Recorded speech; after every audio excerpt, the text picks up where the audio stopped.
दिखा नहीं कहा सकते इसको।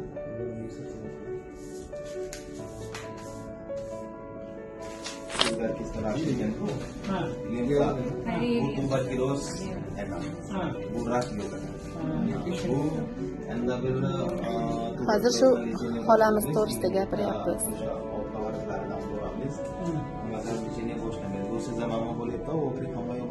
Bu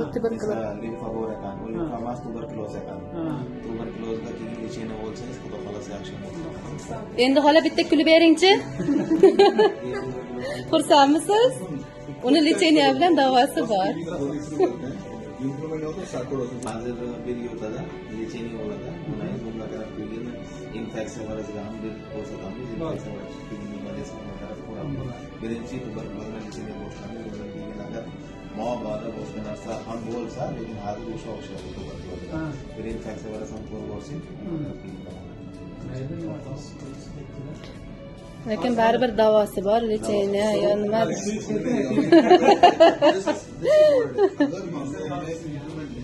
Only we need to do is laparoscopy and take the node. This 61-year-old lady came with a history of back pain, and there was some small thyroid swelling, nodes in the chest and nodes in the abdomen. So initially we thought that it's a malignancy. So we did a FNAC from the thyroid and also the biopsy from the chest nodes. Sambular hazır Hindustan'da bize umurtqada tumor bor ekandi, malignansiyaga deb kelgan ekanlar. Lekin o'sha narsa biz tekshirdik, chiqmagan ekan. PET scanni tekshirsam unga limfoma chiqqan ekan. Limfomaga bir tekshirsak, o'yindan u ham inflammation chiqqan. Faqat u oddiy narsa deyiladi, o'sha benign deyiladi.